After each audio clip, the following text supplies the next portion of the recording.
My wife saw something in me that I didn't see in myself. When I went to my wife and I said, look, babe, I'm ready to go do something different. In my community, when a black man tells his wife or his significant other or spouse that he wants to quit his job, and she's pregnant, by the way, most of the time she's gonna look at you, she's gonna give you a look, she's not gonna even say anything. But my wife did something that blew my mind. She was like, quit. This is where it all begins, so say goodbye to all your fears, all your doubts. This is where they die. This is where we come to win, we come to fly. This is where we make our dreams come to life. Welcome to Innovation City. Welcome to Innovation City, a podcast featuring the innovators, disruptors, and creators who are making things happen. My name is Michael T. Johnson, and I'm here with my co-host, Tyler Kelly. Today, we're at Venture Cafe St. Louis. Venture Cafe being the largest gathering of entrepreneurs anywhere in the world on a Thursday evening. So I suggest you check it out if you're into entrepreneurships and startups or things like that. So today, we also have a very special guest. We have Kiley Summers with us. Kiley, thanks for being here. Oh, thank you for having me, Michael and Tyler. Welcome. So Kiley is a St. Louis native, man of faith, husband, and father. He has nearly a decade of experience working as an operations manager, maintenance engineer, and business unit leader for a Fortune 100 company. And now he's the founder and CEO of SpenDebt, which is a financial technology company designed to assist people to pay off debt through everyday transactions. Arch Grant recipient, Capital Innovators.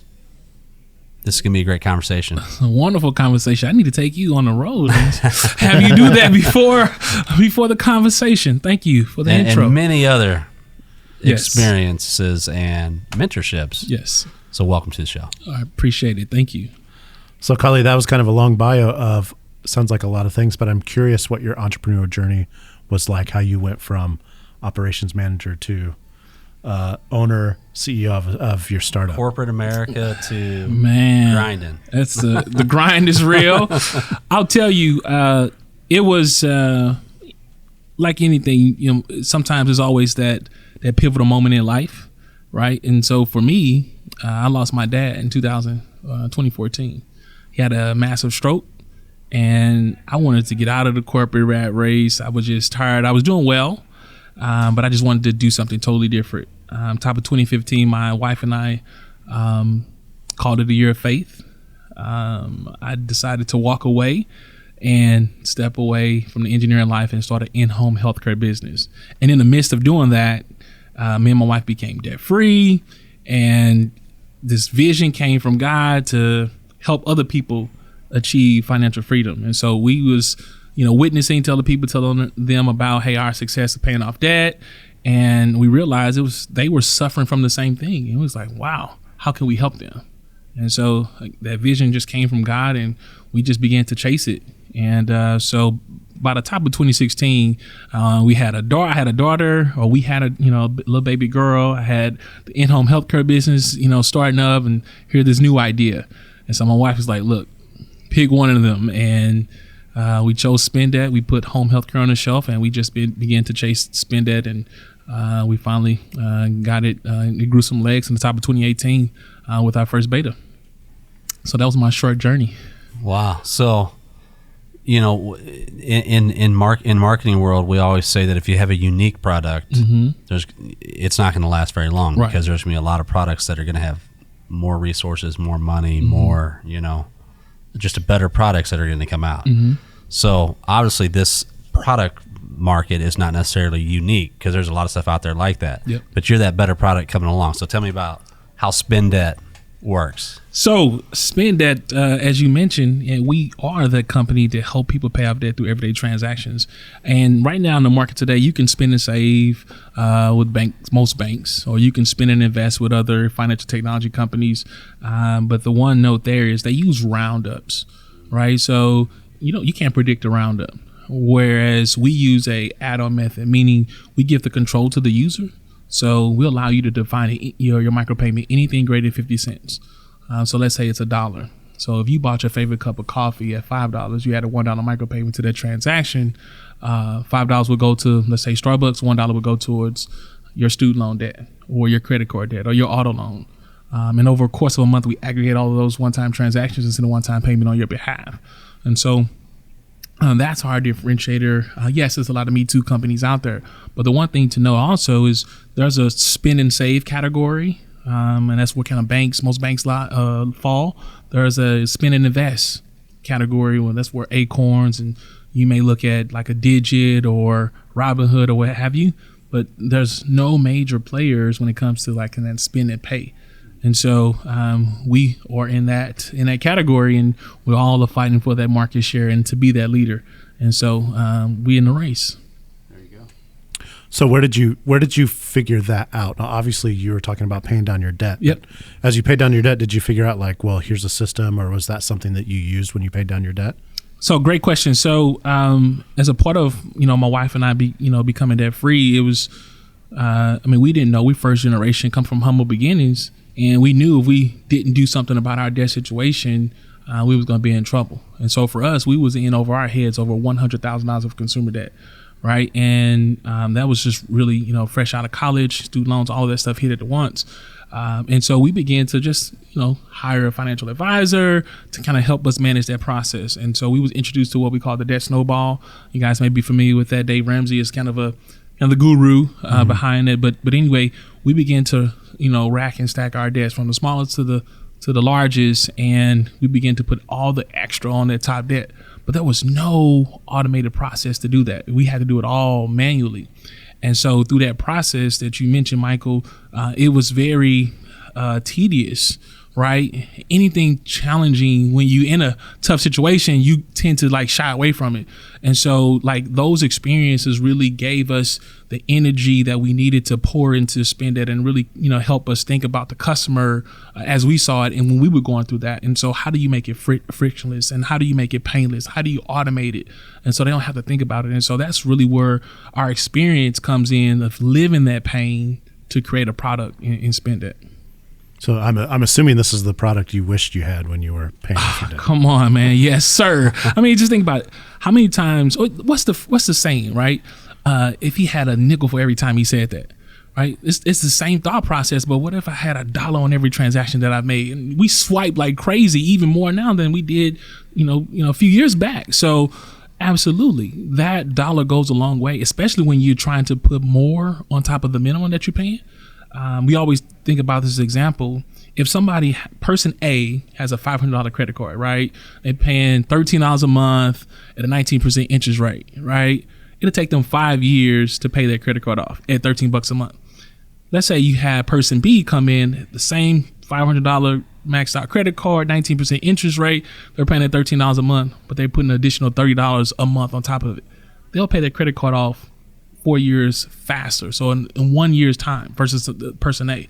So every little bit helps. And so if you can get out of that rat race and get more on top of what your minimum payments are, you can really clear yourself and achieve some of your financial goals in life. So I'm imagining that once that dollar, I swipe and then that dollar goes to escrow or something like that, I can't get it back. No.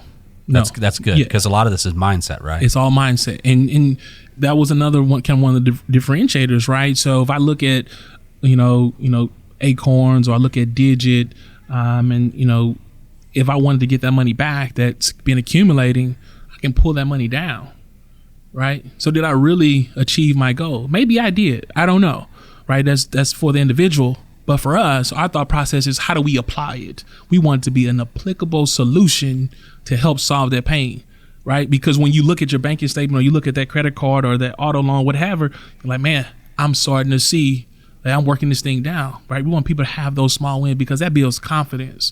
And the more we begin to, get that confidence going, man, you can really, do some things. So it's important to make it applicable for our customers. And that snowball is, I've heard this, methodology mentioned, Dave Ramsey, like you said, where it's you pay off your smallest debts first. That's right. And then kind of snowball that. Yep. Do you do that? You do that for the person so they don't have to think about it? Like, let's say you got 30 debts. Yeah. I hope not. But you know what I'm saying? Yeah. Like, it's just like the app will figure out which ones based on interest and all this kind of stuff, which ones are going to be best to pay off? I would love for us to have that available for our customers today. That's absolutely a feature that we're working on. Okay. But for what we have today, it's a 1-to-1. So you have one bank account to pay one debt, right? So you let the user tell us what debt they want to pay. So if it's that small credit card, hey, apply it to your linked debt account, and then we'll work the debt account. And then you'll get the opportunity to put the next debt in as you begin to work off the debt. But we have some features in play that we're working on to help, to your point, Tyler, to help the consumer. So they really won't have to think about, hey, what next debt do I go to, or which debt do I pull forward? We'll be able to help them out automatically. So I'm curious what happened next. Like, once you had the idea, where did you start? Because this isn't a simple thing. You're dealing with technology, you're dealing with apps, but you're piling financial stuff on top of it. Yes. So it's probably not an easy thing if you've never dealt with it before. So in terms of building it, right? So I didn't know where to start, to be honest with you. And it's this thing called, people, they hoard their idea in the beginning. They want to put everybody on the NDA. I was that guy. If I had a conversation with you, hey, sign this NDA. But the problem is, if you do that, you can't get what you need from the universe, right? Nobody can help you because you don't want to open up. And so that was what we did early on. Right? But once we got over that, we began to say, hey, we need help. We need a banking partner or a processing company on the back end to really help us process these payments, because we're not a money service business, or we don't have a money transmitter's license. We can't move money. How do we do that? That's a long, drawn out process to get those licenses in every state, right? So once we begin to figure out what we needed, we began to go out and knock on the doors of the banks, knock on the doors of those processing companies, right? This is by far the biggest challenge that we had early on. And over 20 plus banks and processing companies slammed the door in our face. Nope, too risky, don't understand it, not going to work, whatever, right? And like, yikes. I mean, like, this was a long thing. It took a long time, but finally we was able to pitch Capital One. Actually, they was a sponsor of one of the business plan competitions that we were in, and we just told them the idea, and they was like, well, come in next week and let's have an extended conversation. And they finally said yes. We went through, 6 months or 6 weeks, or so with going through anti-money laundering with them, and they came back and said, hey, we'll do it. And so they became a banking processor on the back end, and the rest is history.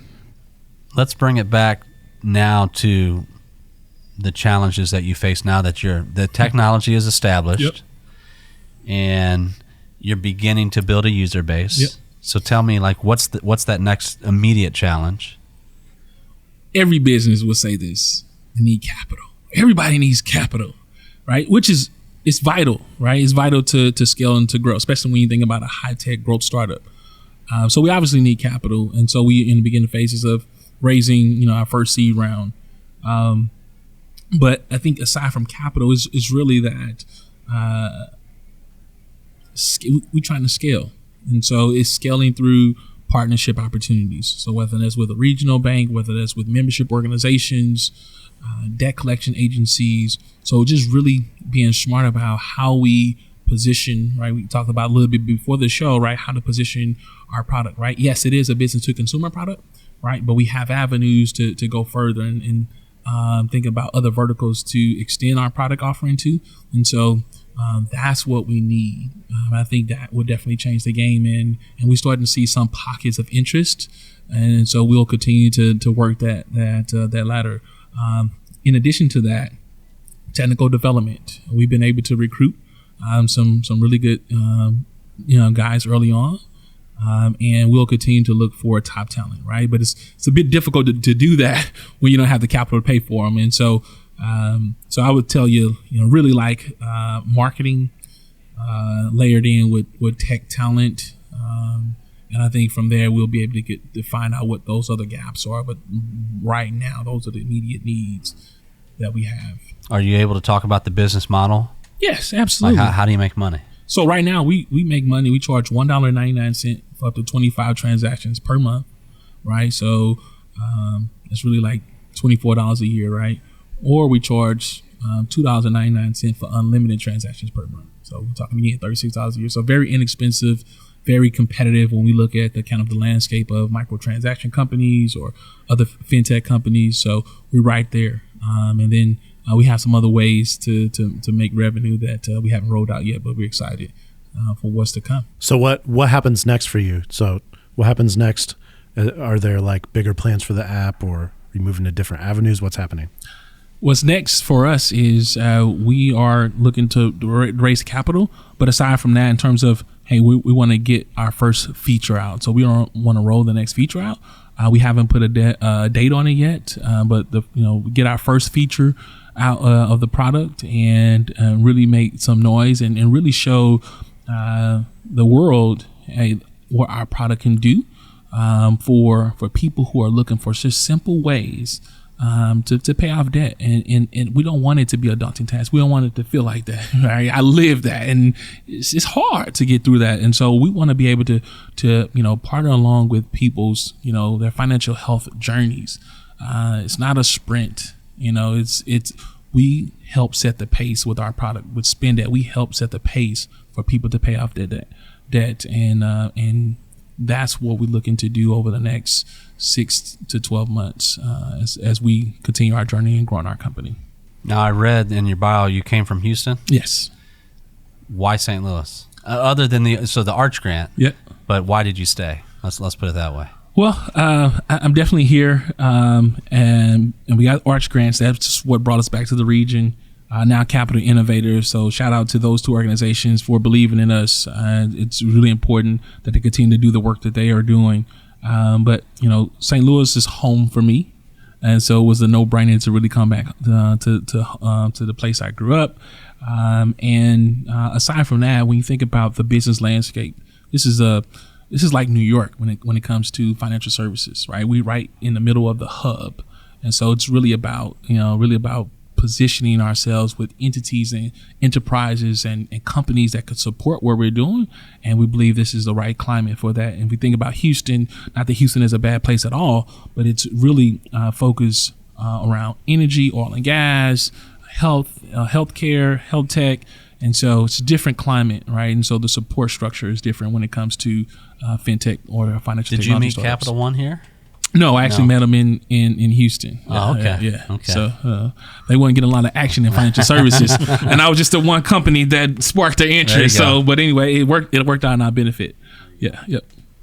So you mentioned those two things. You mentioned Arch grants, which we have had Emily Loza Bush on a couple episodes ago, and also Capital Innovators. But what other things have you, other resources have been a big help to you in this ecosystem here? Woo, I don't know. I think we'll be here for a long time. I just had the opportunity to meet the guys over at 1904 Labs. They have a fantastic group of developers, tech engineers, and what they do, how they run their business, I found to be very advantageous for people who are looking for tech talent. So Sean, Ryan, and the CEO, the CTO over there, they're doing a great job with their teams, and they give opportunities for their employees to work on different community projects, to partner with tech startups to utilize their skills. I got a chance to sit on the panel with the new leaders council. Got a chance to see what some bright minds are thinking about when it comes to growth, whether it's political, whether it's any other avenues. So got a chance to kind of be a part of those things. We've got a chance to see a lot of different aspects of St. Louis. So it's a lot different from how I grew up, where I grew up. And so it's been fascinating to see the true transformation of the city. And there's still a lot to do, obviously. But what city has done has been phenomenal. I think in the communities where we don't get this exposure, I think we could do a lot more there. So I grew up in South St. Louis, level 12 South 11th Street. Before we ended up finishing out North County, and my family's still out in North County. But how do we continue to expand what we see right here at Venture Cafe to places like that? Right, I think. There are ideas are born every day in places like that for people trying to solve for those communities.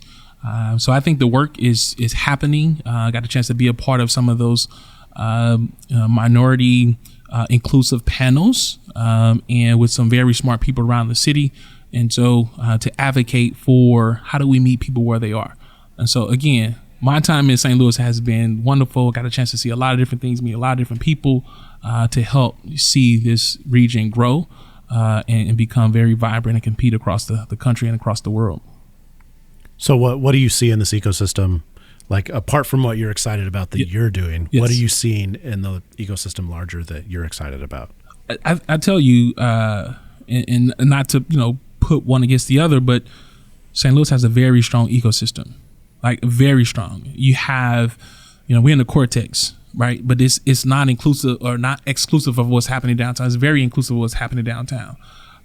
Where in Houston, you're still trying to figure those things out. It's a massive city. You have different pockets, but I think St. Louis got it right. And when you think about the I-10 connection map that they put together, it shows the journey, from the beginning to essentially to the point where you exit, that particular industry, or you grow out of that mode. It connects all the dots. Like, that is huge, because as an entrepreneur, you don't know where you should go next, or you don't know, what to get connected to or who to go and talk to.